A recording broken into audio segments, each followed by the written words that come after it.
Assalamualaikum warahmatullahi wabarakatuh. Innal hamdalillah nasta'inuhu wa nastaghfiruh wa na'udzu billahi min shururi anfusina wa min sayyiati a'malina. May yahdihillahu fala mudilla lahu wa may yudlil fala hadiya lahu. Asyhadu an la ilaha illallah wa asyhadu anna Muhammadan abduhu wa rasuluhu la nabiyya ba'da. Allahumma shalli ala sayyidina Muhammadin wa alihi wa sahbihi ajma'in. Alhamdulillah, para bunda, wabil khusus para pengurus Majelis Taklim Kurma, kiranya tetap istiqomah membawa nilai-nilai Quran Sunnah untuk memberikan pemahaman, pencerahan, pengayaan ilmu kepada warga negeri dan sekitarnya. Bahkan dengan adanya handphone ini, saya mau menyebutkan merek gak kelihatan, ya. Alhamdulillah bisa tersebar ke seantero Indonesia, bahkan dunia, bagi yang sedang mengakses tentu saja. Dan kita berharap dakwah ini bersama Majelis Taklim Kurma terus bisa berkembang meluas manfaatnya. Para bunda yang hadir, yang tentu menyisihkan waktu, tenaga, pikiran, bahkan mungkin materi. Karena ibu-ibu itu biasanya sepulang ngaji mampir bakul rujak, bakul bakso, dan seterusnya. Tapi yang pertama, mampir dulu rupiahnya di kotak-kotak amal majelis-majelis taklim insyaallah. Karena itu yang nanti akan membela, menjadi junah pemerintah. Para bunda yang dirahmati Allah, pagi hari ini sebagaimana yang sudah tertampilkan di flyer, ingat Bu judulnya? Masak visi rumah tangga ini. Sebelumnya ada kalimat menjaga, bukan membangun visi. Karena fase panjenengan ini membangunnya sudah, tinggal menjaga. Ini kan insya Allah semuanya sudah menikah, gitu ya, kecuali adik-adik. Sehingga karena wajah-wajah panjenengan sudah menikah itu ditandai yang pertama kerutan wajah tambah. Karena ada ujian-ujian hidup yang mendewasakan. Saya tidak mengatakan menuakan, tapi mendewasakan. Sehingga wajah-wajah yang tampil di majelis-majelis taklim para bunda itu adalah wajah-wajah yang sudah teruji. Tinggal bagaimana ketika kemudian melewati ujian-ujian berikutnya untuk mendapat predikat lulus minimal C, untuk mendapat bagian dari keberkahan Allah Subhanahu wa Ta'ala. Disampaikan oleh pembawa acara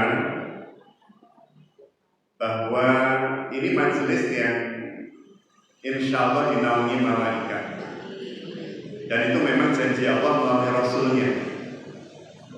Dari mulai yang pertama Rasulullah SAW menyampaikan dalam sebuah hadis riwayat Imam Muslim, man salaka niko melakukan perjalanan, maka pelaku perjalanan disebut salik. Man salaka, barang siapa yang menempuh perjalanan storiban ya, yaltamisu fi ilman, dalam rangka untuk mendapat ilmu Allah, mengkaji ilmu Allah, maka janji Allah melalui kanjeng Nabi adalah sahalallah, Allah akan sahal. Dulu kita punya ketua Majelis Ulama Indonesia namanya Kiai Haji Sahal Mahfud, Allahu yarham. Sahal menikah atasipun gampang, gampil, mudah. Maka kalau kalimatnya sahalallah berarti Allah akan memudahkan. Sahalallahu lahu thariqan ilal jannah, maka Allah akan memudahkan lahu baginya thariqan ilal jannah, jalan menuju surga. Insya Allah setiap kali panjenengan datang di majelis taklim ini, jalan panjenengan dengan surga semakin pendek jaraknya. Masya Allah. Itu janji Allah dan Rasulnya, dan kita memahami innallaha la yukhliful mi'ad. Allah itu tidak pernah berjanji-janji. Maka kalau janjinya setiap langkah, berarti setiap langkah lebih dekat dengan surga, pasti itu diberikan. Tentu bergantung niatnya. Bersebab innamal a'malu. Jadi niatnya menuju majelis taklim, niatnya menuju majelis ilmu, niatnya menyambung sila ukhuwah, tali silaturahim dan seterusnya, maka insya Allah setiap langkah panjenengan akan mendekatkan panjenengan ke surga Allah. Janji yang kedua, Rasulullah SAW menyampaikan di dalam hadis riwayat Imam Muslim juga nomor 2699 dengan kalimat mastama'. Barang siapa yang atau tidaklah ya mastama' qaumun, dan tidaklah berkumpul sebuah kaum, panjenengan kula sami baitin min buyutillah ya, fi baitin min buyutillah, di rumah di antara rumah-rumah Allah. Al-Ikhlas ini rumah Allah enggak? Rumah Allah. Fi baitin min buyutillah, dari rumah di antara rumah-rumah Allah. Makanya Rasulullah itu menyebut majelis seperti ini dengan Raudhah min riyadil jannah, kebun di antara kebun-kebun surga. Artinya bunda panjenengan sekarang berada di kebun surga, dan di antara kebun surga yang ada di Madinah itu karpetnya juga hijau, meskipun kurang hijau dikit gitu ya, kurang matang dikit, tapi insya Allah ini isyarat bahwa suatu saat biidznillah atas izin Allah, majelis taklim kurma akan mengadakan kajian di Masjid Nabawi Madinah bareng. Duduk bareng gitu nikmat nih. Ngaji di teras Masjid Nabawi, Masya, ngaji kehidupan Rasulullah. Jadi maslama qawm fi baitin min buyutillah, janji Allah, jika mereka di rumahku itu yatluna kitab Allah, membaca ayat Allah. Tadi sudah dituntun oleh beliau baca ayat Allah, diberikan penafsiran ya, dari para mufassir. Beliau cuplik, beliau sampaikan pada panjenengan sampai Al-Baqarah itu berapa? 51. Masya Allah. Al-Baqarah, surah yang paling panjang. Berapa ya? 286. Pernah tuh sekali sholat 246 ayat? Saya juga belum, tetapi saya membaca, cuma membaca, dan sekali lagi terus merasa tertampar bahwa Rasulullah ketika menjadi imam dari Abdullah bin Abbas radhiyallahu anhu itu pernah membaca Al-Baqarah plus Ali Imran plus An-Nisa. Itu berarti 286 plus 200 plus 170 sekian. Masya Allah. Baru rukuk. Itu kalau jenengan dan saya pas rukuk pasti berbelah kelasnya. Saya merasakan ya Allah dasarnya sholat beliau. Jadi yang luna kitab Allah, di dalamnya kita baca ayat-ayat Allah. Wa yatadarasunahu bainahum, dan mereka saling belajar dan mengajari di antara mereka.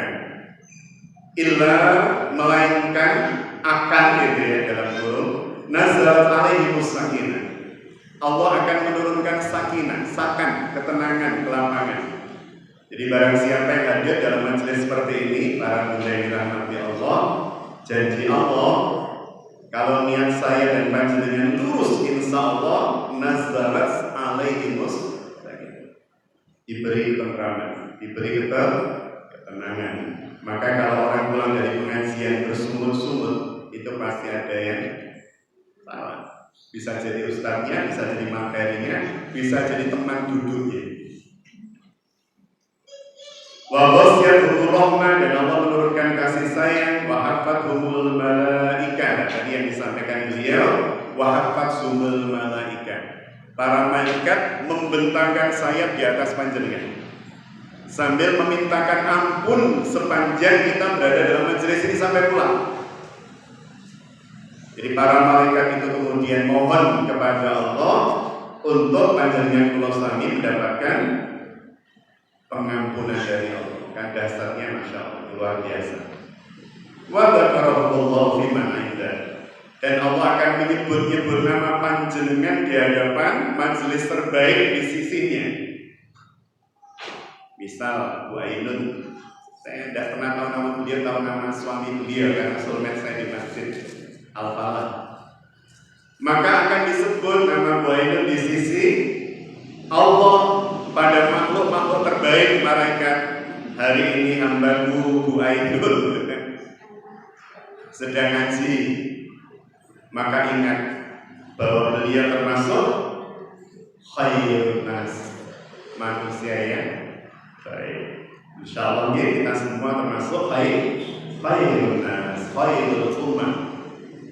Para bunda yang dirahmati Allah, karena judulnya, temanya, maudhu'nya berkaitan dengan menjaga. Menjaga itu berarti belum atau sudah punya. Sudah. Menjaga itu berarti sudah punya. Maka saya sedang membincang atau berbicara tentang sesuatu yang panjenengan sudah punya. Apa itu? Rumah tangga. Wabil khusus berkaitan dengan visi kerumah tanggaan. Maka para bunda yang dirahmati Allah, di dalam Al-Quran Al-Karim, jenengan ya kalau kemudian membaca ayat-ayat Al-Quran sampai hatam dengan terjemahnya.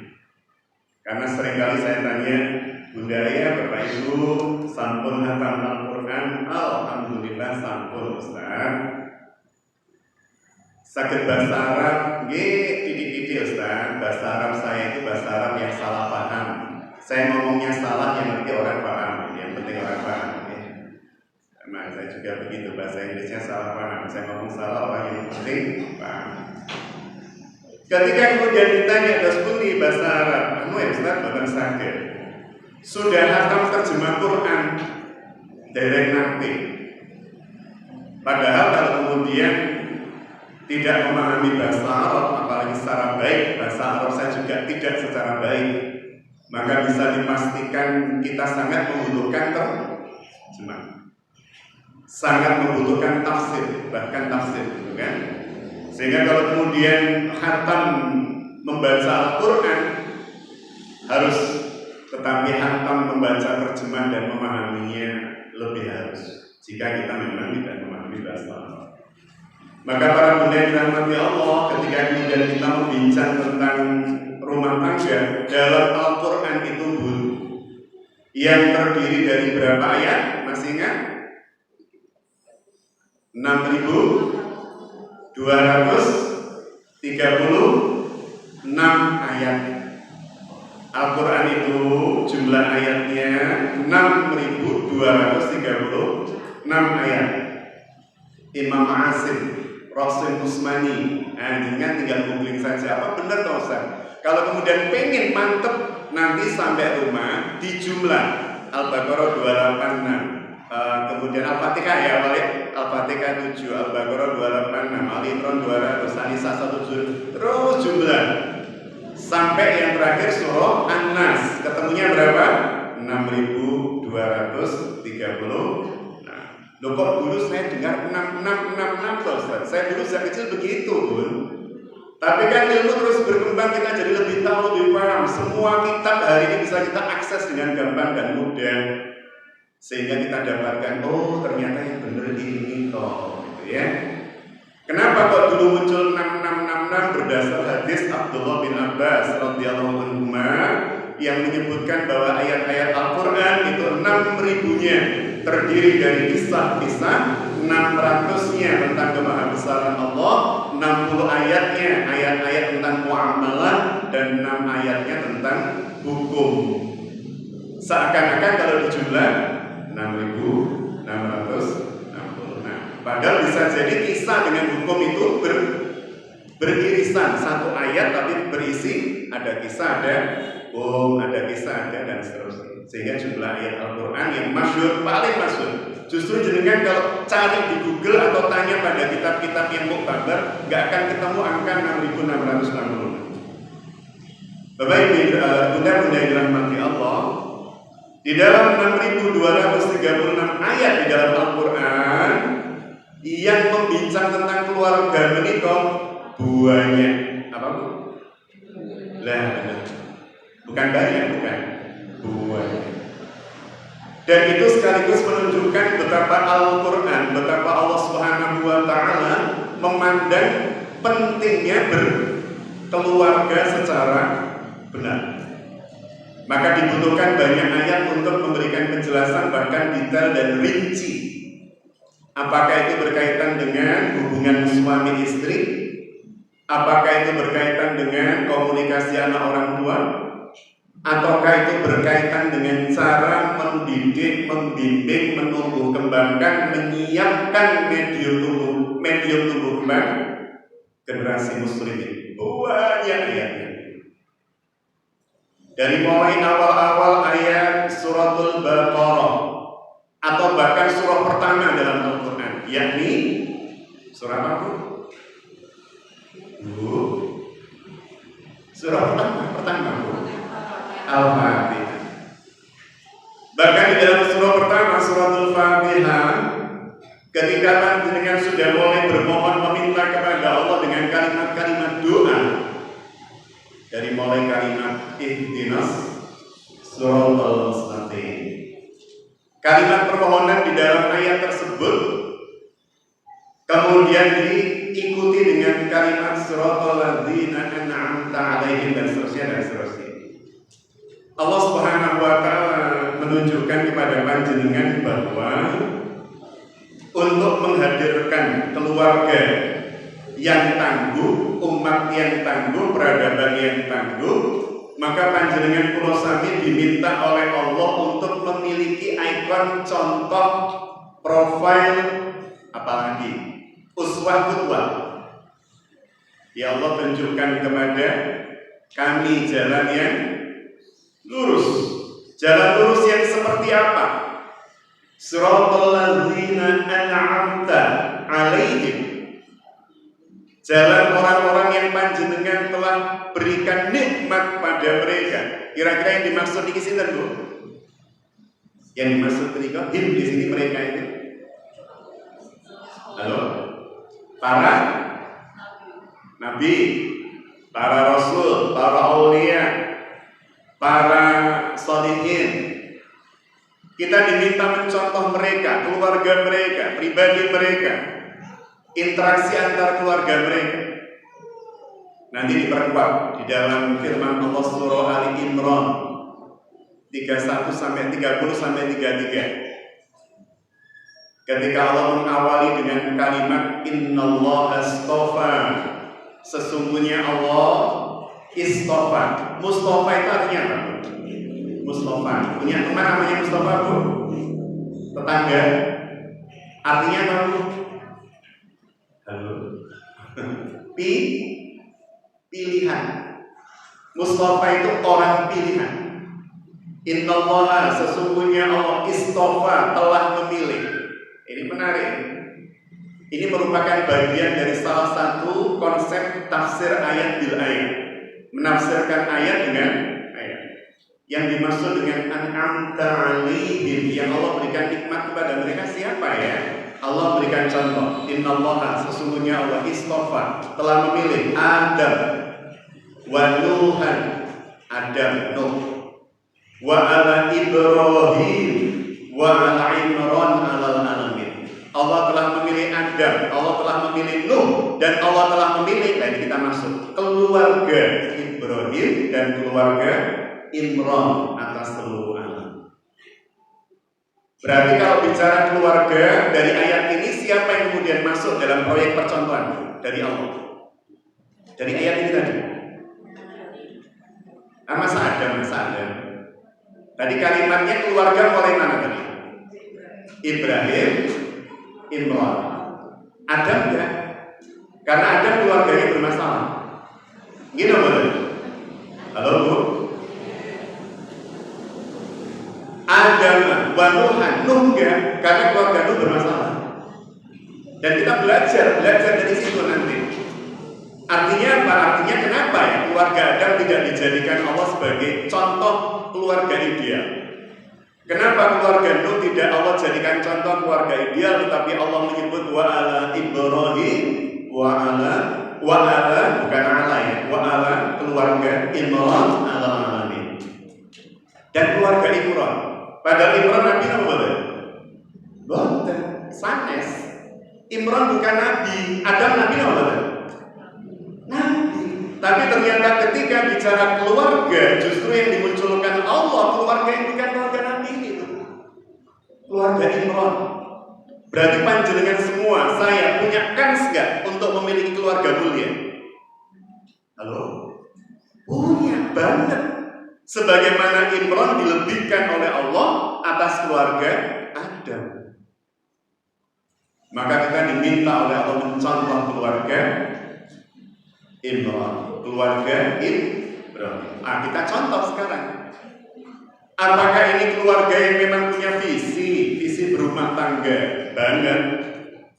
Visi berumah tangga kedua keluarga ini adalah mengikat, menyatukan dua hal yang berbeda tidak dengan cinta. Wah, ini garis bawah. Tidak dengan cinta. Tidak dengan cinta antara mereka. Enggak. Kira-kira Bun, pada saat panjenengan sedang tidak cinta dengan pasangan, pernah Bu? Sedang tidak cinta, pernah Bu? Apakah saat pernah kemudian jenengan nggak mau masakan? Tetap Bu ya? Cuma mungkin garamnya agak banyak itu kan? Ini menarik, karena memang dua keluarga atau sepasang suami istri ini disatukan oleh Allah Subhanahu wa taala bukan karena cinta, tapi karena visi besar untuk ihtisab. Apa ihtisab? Kita mengenal dalam konteks Ramadan. Di dalam bulan Ramadan jenengan mesti pernah atau sering mendengar kalimat man shoma ramadhana imanan. Itu ihtisab, wahtisaban.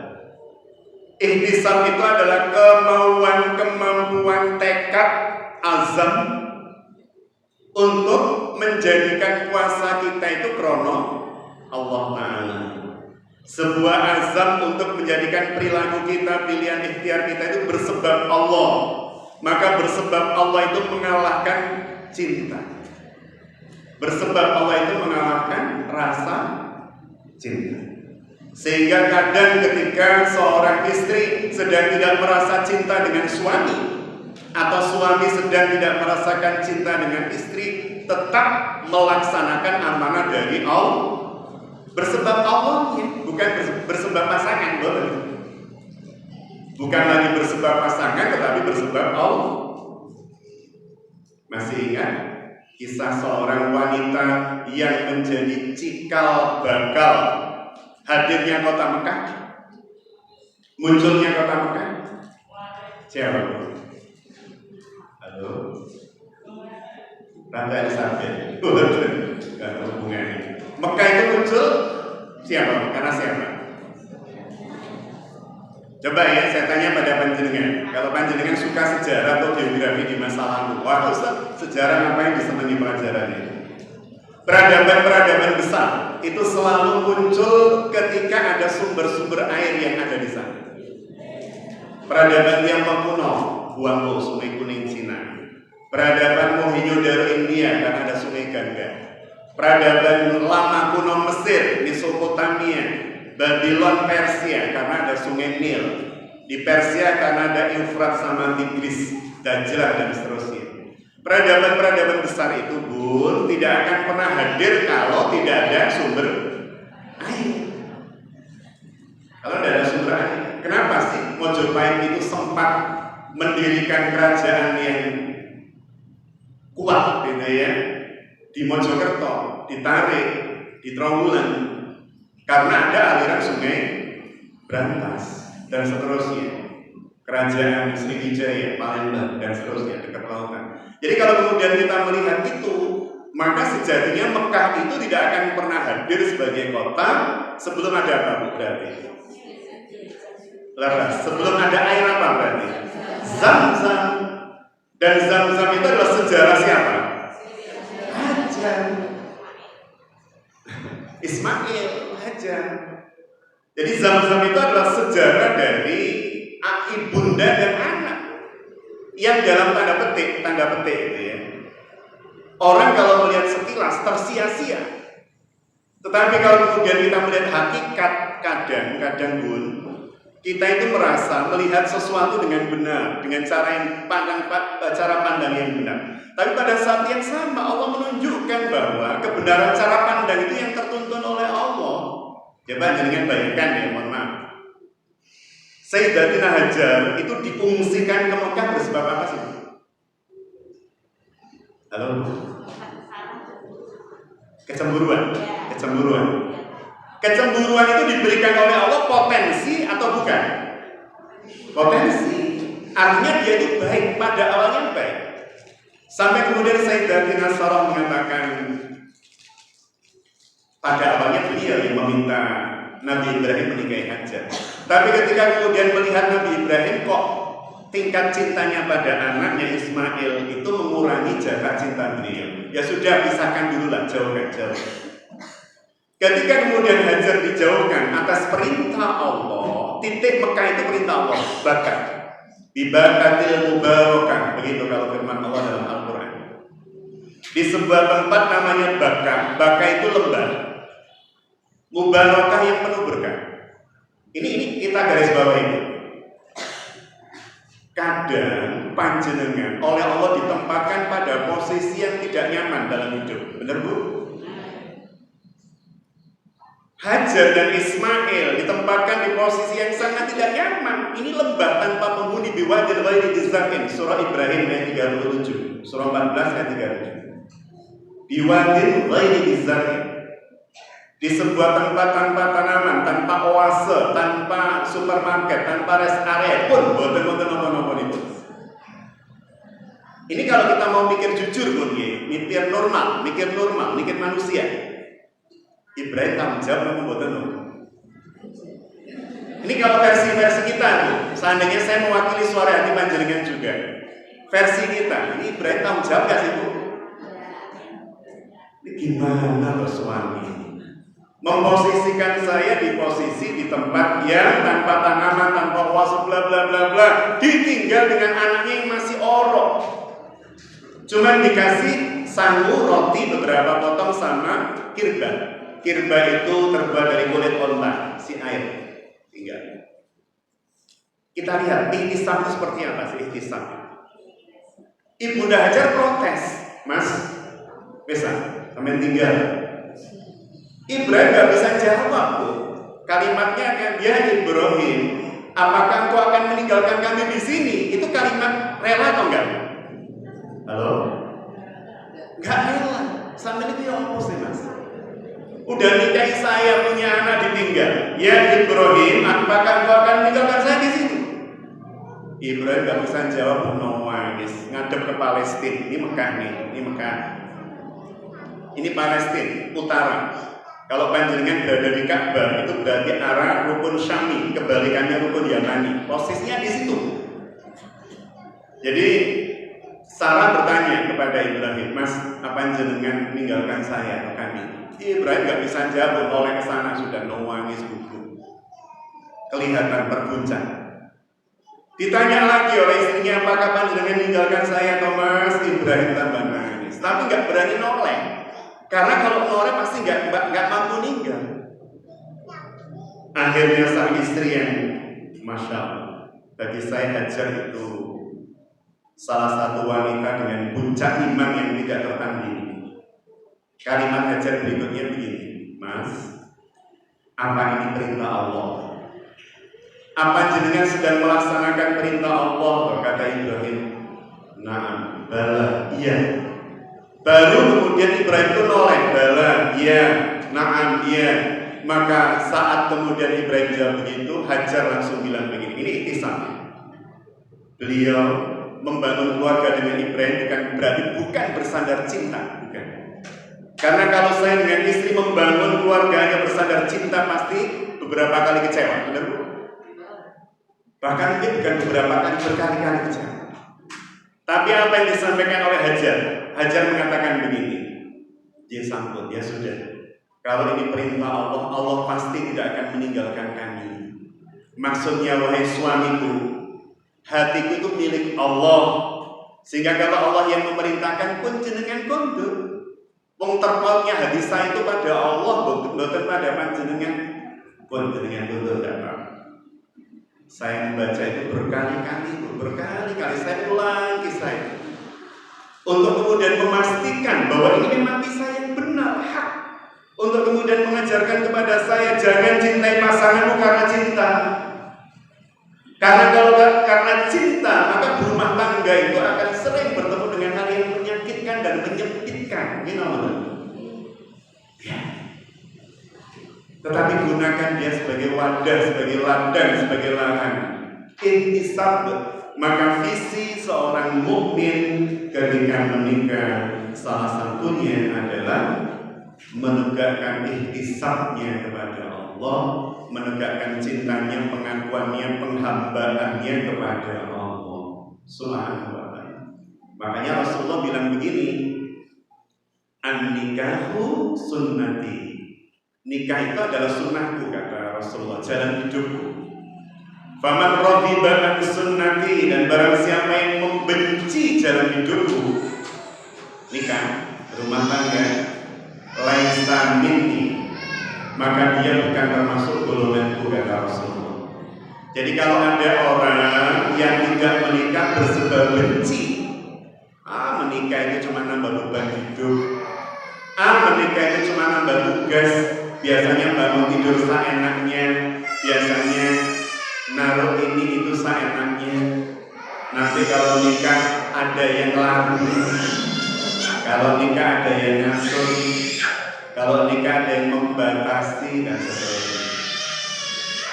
Maka siapapun yang membenci pernikahan, maka dia, kata Rasulullah, bukan termasuk umatku.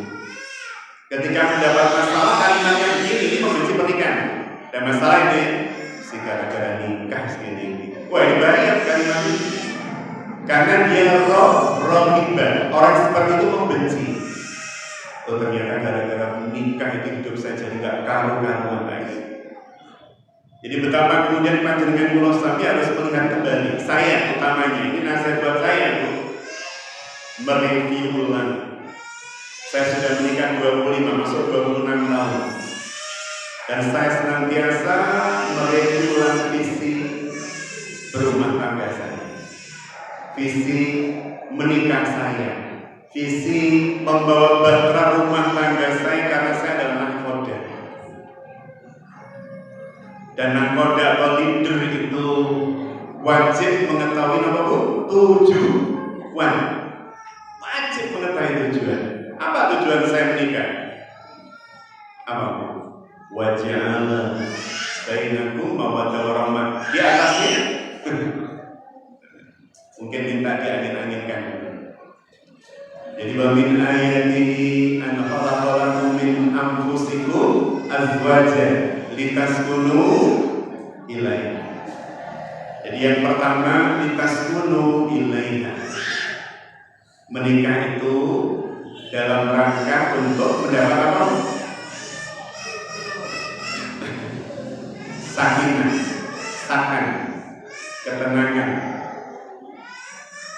Litaskunu, digendong aja, jangan diseret, digendong sambil diambilkan kue. Litaskunu ilaiha wa ja'ala bainakum mawaddah warahmah. Jadi saya mencoba untuk terus mereview ulang, karena nggak bisa kemudian saya memiliki visi di awal tapi tidak saya jaga. Ini kita mulai masuk menjaganya. Visi pernikahan saya dulu apa? Kalau kemudian seneng karena wajah, pasti sebabnya itu akan dibuat berkali-kali kecewa. Ketika kemudian menikah bersebab apa? Harta, pangkat, jabatan, viralitas, status sosial, maka sebagai itu pasti akan banyak sempitnya. Maka kemudian boleh diulang. Kenapa dulu saya memilih dia? Dulu saya memilih dia karena ini. Oh anaknya ini, oh muridnya ini, oh macam-macam. Sehingga saya pilih. Ketika kemudian sudah saya pilih dan itu bagian dari takdir Allah yang kemudian membuka hati saya dan membuka pasangan saya, maka dimulailah bahtera berlayar. Dengan siapa yang jadi nahkodamu? Halo? Dengan siapa yang menjadi nahkoda? Suami. Sepakat di? Suami. Suami yang menjadi nahkoda. Nahkoda itu berarti leader. Nahkoda itu berarti pemimpin. Nahkoda itu driver. Panjenengan pernah melihat, mohon maaf, mungkin belum pernah ya, tapi mungkin 1-2 pernah itu. Pernah melihat rally Paris Dakar? Betul ya? Rally Paris Dakar itu rally yang super ekstrim karena menggerakkan mobil dari Paris Prancis ke Dakar di belahan benua Afrika, melewati gurun pasir panjang Sahara dan seterusnya. Dan menariknya, saya nggak pernah lihat sampai awal sampai akhir, tapi potongan-potongan saya beberapa kali lihat. Yang menarik, selalu pemenang-pemenang dari Paris Dakar itu adalah pasangan ya. Kenapa disebut pasangan? Karena di rally Paris Dakar itu setiap mobil dihuni 2 orang. Yang pertama driver, yang kedua leras navigator. Siapa yang membaca peta? Navigator. Dia baca peta. Harus pintar baca peta. Driver yang fokus dengan jalan. Navigator akan bilang sesaat lagi kita akan ketemu dengan bukit pasir gini. Menghindari belok sekian derajat, bujur atau lintang bla bla bla. Itu kalau misalnya Bun, driver dan navigatornya tidak kompak gitu ya. Navigatornya bilang 1 kilo setelah ini kita akan belok kanan. Kemudian si driver bilang, oke kok juga mulung dalam ini, paling membok kiri. Itu kalau gegeran kan artinya turun dua-dua mobilnya biar jalan sendiri. Artinya apa artinya? Saya cuma ingin menyampaikan kepada panjenengan betapa menjaga visi itu lebih panjang, lebih lama, lebih butuh effort dan endurance dibanding memulainya. Benar? Mengawali pernikahan energinya besar tuh. Mengawali pernikahan, jenengan dulu ketika menikah energinya mungkin nggak besar amat tuh ya. Bunda-bunda kan mungkin, kecuali kalau panjenengan istri saya itu termasuk yang mandiri hampir semuanya. Yang belanja, yang nata, yang ngatur, yang apa gitu ya. Karena anak pertama di keluarganya dan yang sudah bekerja. Jadi semuanya diatur bla bla bla. Setelah itu lapor saya, modelnya begini. Clear sudah. Enak itu ya orang-orang. Kalau laki-laki gitu ya. Kan mantannya di perempuan, di putri. Iya ya. Jadi bunda dirahmati Allah. Ya pernikahannya cuma berapa lama sih? Dari mulai jam 20 sampai malam itu kan selesai tamunya. Setelah jam 2 malam kan gak ada tamu pasti itu ya. Nah, kalau ada tamu pasti berdiri. Besoknya tamu-tamu sisa, lusanya hampir gak ada. Hari keempat 5 mungkin gak ada. Kecuali kalau tipikal pernikahan panjenengan yang dirayakan 7 hari 7 malam. Ada loh. Yang 3 hari 3 malam ada loh. Tidak ada. Semuanya 1 hari 1 malam. Jadi sebagai menikah itu, saya sampai jadi lupa. Sebagai menikah dengan istri yang tidak panjang itu prosesnya cuma sehari. Setelah itu kemudian membina rumah tangga, menjaga visi, saling memahami dan mengerti, saling mau belajar. Itu sampai 26 tahun, ini hampir menyentuh angka 26 tahun, tinggal beberapa bulan. Maka energinya pasti lebih besar, effortnya butuh endurance itu ketahanan. Butuh gak tuh? tahan terhadap kalimat suami.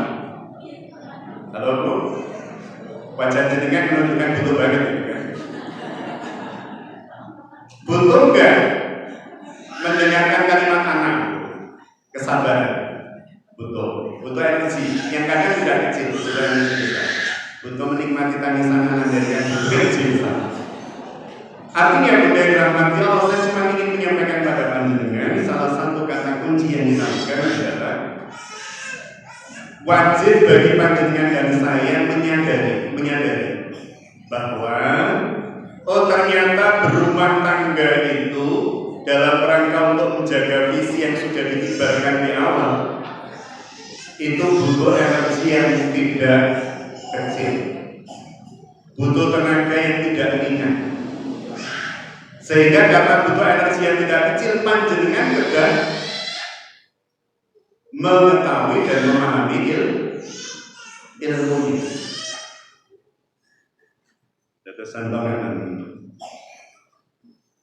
panjenengan tadi pagi yang sarapan pecel kan kelihatannya wajah-wajah tumpang dan pecel.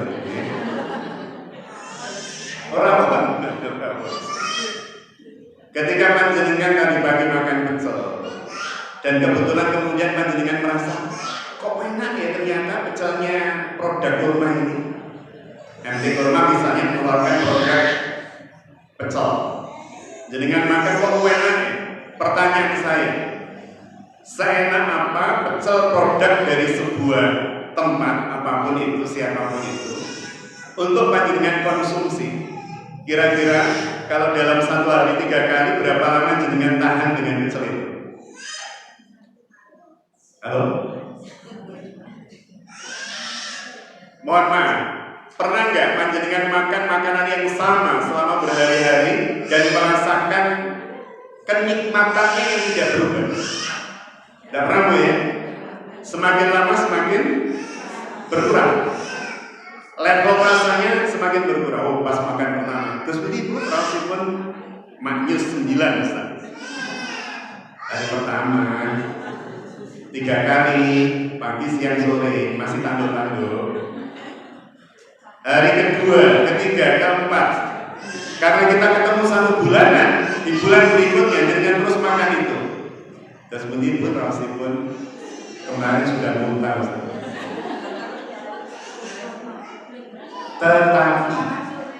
Tetapi jika pecelnya tetap sama, tetapi kemudian borak tinggi jenengan rubah-rubah. Kadang dengan tempe, kadang dengan telur ceplok, kadang dengan dadar, kadang dengan empal, kadang dengan apa, diolah sedemikian rupa. Kira-kira bisa bertahan lebih lama nggak? Halo Bu? Bisa 2, bisa 3 kali lipatnya bertahan. Pasangan itu pun, berumah tangga itu pun, panjenengan memaksa keadaan untuk berkumpul dengan orang yang sehari bisa 10 jam selama bertahun-tahun lamanya, maka mungkin nggak tingkat kenikmatan hubungan, interaksi, komunikasi menjadi berkurang? Mungkin nggak? Pasti jawabannya. Pasti. Tinggal masalah apa yang tadi berarti? Mengolah hubungan agar supaya visi tetap terjaga. Misal suami dan istri melihat Rasulullah SAW dan siapa pasangan beliau yang membuat panjenengan kalau melihat pasangan ini langsung wow. Rasulullah dengan Khadijah, wah itu sudah nggak bisa digantikan. Mau Yusuf dengan Zulaikha, mau Ibrahim dengan Sarah dan Hajar, mau Nuh dengan mau Imran dengan Hana, itu nggak bisa menggantikan sepasang suami istri yang masya Allah luar biasa. Coba sekarang kita bercermin pada sosok yang luar biasa ini. Rasulullah SAW dengan Ibunda Khadijah itu menikah bersama 25 tahun lebih sekian bulan. 25 tahun lebih sekian bulan. Waktu pendek atau panjang? Panjang. Dan cinta Rasulullah terhadap Khadijah itu hampir setiap fragmen kita temukan. Baik dalam makan bersama, baik dalam diskusi, baik dalam apapun. Yang kemudian kita temukan kata kunci yang pertama, Muhammad memerankan dirinya di depan Khadijah kadang sebagai teman, kadang sebagai kekasih kalau bicara romantisme, kadang sebagai suami atau leader nahkoda bahtera, kadang sebagai guru atau murid. Wah, ini menarik. Saya punya biografi Khadijah tulisan Dr. Muhammad Ali As-Solami sama satunya putri ya, saya lupa namanya, Aisyah Abdul Rahman, Dr. Aisyah Abdul Rahman. Itu membaca itu nggak pernah puas saya, karena saya ulang. Karena saya melihat dua-duanya totalitas untuk apa? Untuk mengabdi kepada Allah melalui pasangan. Bukan mengabdi pada pasangan loh, bukan ya. Kalau mengabdi pada pasangan itu pasti sering kecewa, sering gak mood, sering ini enggak. Saya melihat Ibunda Khadijah dengan Muhammad bin Abdullah Rasulullah SAW itu saling apa bu? Saling berdedikasi totalitas ya, mengabdi bukan untuk cinta, tetapi untuk zat yang memberi cinta. Contohnya Rasulullah SAW di usia beliau yang menjelang 40, dalam banyak sirah dituliskan 37. Usia beliau 37 itu beliau disenangkan oleh Allah di dalam hatinya untuk melakukan proses tahanus, khalwat, menyendiri. Maka beliau kemudian menyendiri. Coba kalau kemudian kita berbicara tentang hak dan kewajiban, suami itu kewajibannya apa? Salah satunya menafkahi istri, mendidik istri, membimbing keluarga, menjadi mudir. Kan al-um madrasatul ula wal abu mudiruha, kan begitu, atau raisuha. Ibu itu madrasah pertama bagi anak, tetapi ayah kepala sekolahnya, raisnya atau mudirnya, direkturnya. Muhammad bin Abdullah hari itu bilang sama istrinya, dan waktu itu belum ada hiking, belum ada kesukaan hiking. Sekarang kalau ada anak ditanya, pengen ning ndi to ya? Bromo mbek kanca-kanca. Jenengan gimana, Bu? Biasa ngene. Halo, Bu. Apa jenengan langsung jawab, "Yo ning jurang sisan." Gitu. Kan pasti enggak toh? Pasti support toh ya jenengan. Mungkin sesekali hiling bahasa jenengan ya. Hari itu enggak ada hobi hiking, itu enggak ada. Tapi Muhammad bin Abdullah yang 37 tahun pamit sama istrinya, aku pengen menyendiri di Hira, di Jabal Nur. Itu kalau dengan rumahnya Rasulullah SAW sekitar 9-10 kiloan. Kalau kita mau jalan dari rumah Rasulullah di Mekah 10 kiloan. Siap jalan 10 kilo? Nah, kan tadi maunya ngaji di Madinah kan? Nanti pas di Mekah kita ngaji, tak ajak ke Gua Hira, jalan. Setelah itu pulang, gak jadi umroh dengan kecapean. 10 kilo bolak-balik belum naiknya itu kan. Yang menarik ketika Rasulullah menyampaikan seperti itu, tidak ada protes dari Khadijah. Bersebab satu, memang Khadijah sudah mengenal suaminya. Ini kalau usia Rasul sudah 37 tahun kan 12 tahun sudah menikah. Beliau paham suaminya itu kadang butuh, kadang Bu ya, laki-laki itu Bu, butuh saat menyendiri untuk merenungkan banyak hal. Maka kadang saya bilang istri, benar-benar jadi kan cek, wallahi saya bilang sama istri, kalau ketemu istri saya bisa ditanyakan, aku tak menyendiri, ojo jenengan ganggu. Memang menyendiri Bu, pengen mentafakuri sesuatu, mereview ulang sesuatu, ya istri gak akan ganggu sudah. Sampai kemudian saya menemukan insight, ilham dari Allah atau kebaikan dari ilmu para ulama yang saya baca bukunya apa, dapat bismillah. Rasul seperti itu. Dan ketika kemudian Rasul menyendiri, istrinya tidak kemudian sampai jomono yang ngajak-ngajak loh, enggak begitu. Ibunda Khadijah tahu, kadang memang ada sesuatu yang memang pasangan itu ingin mengendapkan. Gaya laki-laki seperti itu secara umum. Rasul melakukannya. Makanya nanti ketika syariat itu turun, proses hiking itu diganti dengan apa? Diganti dengan iktikaf selama 10 hari terakhir di ujung roh, menyendiri, sudah bersendiri dengan Allah, merasakan nikmatnya, berasik masuk dengan Allah. Hajar apa Hajar? Siti Khadijah tidak kemudian memprotes itu. Sampai kemudian beberapa kali beliau harus menghantarkan rangsuk. Ada yang pernah naik Gua Hira? Naik jam 7 pagi, nyampe di atas jam 12 kurang seperempat siang gitu kan. Padahal sekarang kan Gua Hira itu ada trap-trapannya. Bahkan di samping kanan kita sekarang itu sudah ada besinya. Kita bisa pegang. Waktu itu kan nggak ada. Jadi kan bisa bayangkan seorang wanita yang usianya sudah 52 tahun. Coba 52 tahun. Kalau depan-depan kan masih 16, 17, 20. Ada apa 52 Bu? Benar Bu? Beruntunglah Bu. 52 tadi saya sampaikan 16 sudah. 52 tahun. Ibunda Khadijah hiking Bu. Bawa langsung makanan buat suami karena hari itu berarti usia beliau sudah lebih dari 52 karena pada saat Ibunda Khadijah naik itu Rasul di tahun keduanya tahanut 53 tahun bawa langsung makanan menuju suami. Jenengan kemudian nganter tas suami yang ketinggalan dia di lantai 9. Jenengan kemudian dek sepurane iki wis dinteni wong kowe sampean jokono ya. Jenengan kira-kira ngeluh gak lewat tangga lantai 9 tutup 8 7. Jadi Ibunda Khadijah itu sampai saya gelombong ya membaca kisah tulisan Dr. Aisyah Abdul Rahman. Enggak ngeluh. Beliau menikmati itu saya bayangkan gimana ya cara beliau menikmati sesuatu yang secara zahir itu menyiksa. Tapi beliau mencoba untuk mencari sesuatu yang kemudian dia bisa menikmati itu. Mungkin ya. Setiap kali naik ke atas, sayangnya itu kan belum ada wahyu sehingga saya nggak tahu. Tapi kalau kemudian kemungkinan hari ini untuk kemudian mendapatkan energi agar supaya kita turun, mudah-mudahan turun mengambilkan tas suami tidak ngeluh. Kemudian setiap tangga itu subhanallah. Sambil kemudian kita berharap ya Allah satu tangga aku turuni semakin jauh aku dari neraka ya Allah. Isa. Naik juga begitu. Jangan sampai kemudian sudah istri naik turun gitu kan. Dek, coba dompet saya yang di mobil ya. Nyampe di bawah kuncinya ketinggalan bawah suami.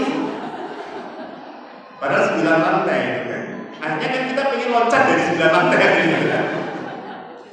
Jadi saya bayangkan itu ya Allah, kok iso? Karena beliau itu berumah tangga mendampingi Muhammad bukan karena cinta Muhammad. Sehingga kemudian totalitas Ibunda Khadijah ketika mendampingi Rasulullah SAW adalah melayani kemanusiaan itu sendiri yang nantinya akan ketemu melayani Allah itu. Sehingga siapa wanita yang Rasul tidak pernah bisa melupakan sepanjang hidup beliau? Ya cinta Khadijah. Gak bisa melupakan karena Rasul benar-benar merasakan bahwa wanita ini mencintai bukan karena wajah Muhammad, bukan karena perilaku Muhammad, tapi karena ingin menjadikan rumah tangga itu hidup beribadah beliau.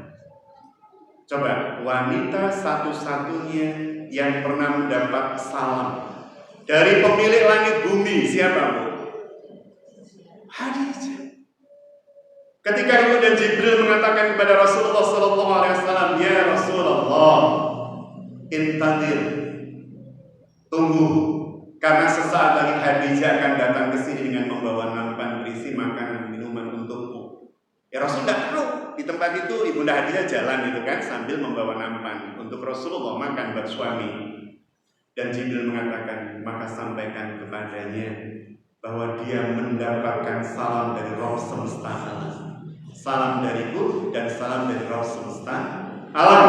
Dan Allah telah menyiapkan baginya surga yang di dalamnya tidak ada keriuhan, keramaian dan keletihan.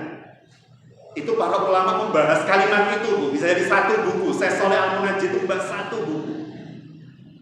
Kenapa? Salamnya Allah melalui Jibril kok kalimatnya begitu. Sampaikan kepada Khadijah bahwa Allah telah menyiapkan surga baginya yang di dalamnya tidak ada keributan, keriuhan dan rasa lelah.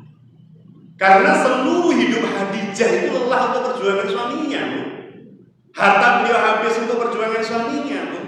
Hidup beliau nikmat, zona nyaman beliau itu korbankan untuk perjuangan pasangan, bukan pasangan ya, perjuangan pasangan. Satu sampai ya Allah, ini wanita yang super, zona nyamannya ditinggal. Beliau tumbuh besar dewasa dari keluarga yang kaya, keluarga Khuwailid, pengusaha besar. Tapi hari itu kemudian beliau memilih untuk hal-hal yang dianggap tidak populer. Bahkan bukan hanya tidak populer, menyiksa tubuh beliau. Diboikot 3 tahun, yang saya ya. Kalau misalnya bunda-bunda diumumkan oleh Majelis Taklim Kurma, Ketua Majelis Taklim Kurma, bunda-bunda, insya Allah bulan depan kita akan ngaji sarang-sarang seperti ini di Bendungan Selorjo. Sudah disiapkan elf 2. Misal begitu, remen apa? Remen. Apalagi setelah itu dibilangin nanti konsumsinya juga disiapkan. Ujungnya ditambahin dan disangoni. Kan lengkap ukurannya. Senang gue ya. Nyampe di Selorjo, ibu-ibu dibilang ibu boleh bawa suami, Bu. Ya, sebelum sampai sana mau berangkat boleh bawa suami atau anak. Wah, senangnya berlipat-lipat. Dan berangkat sana. Di sana udah dibuatkan camp-camp, kemah-kemah tuh. Dan kemudian disampaikan ini tempat untuk satu kemah, satu keluarga, Bu. Kita akan ngaji di sini, kemudian macam-macam ya, selama 3 hari. Pas liburan panjang anak-anak. Remen apa tuh? Remen. Kapan? Wah ini lagi.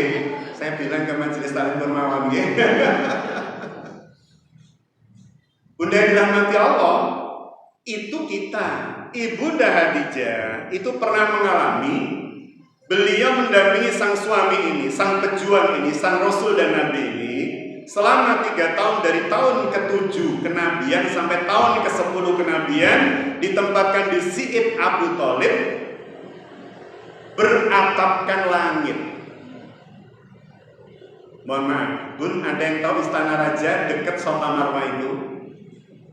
Jenengan keluar dari Marwah, pintu Marwah, nengok kanan, itu kan Jabal Qubais, Istana Raja.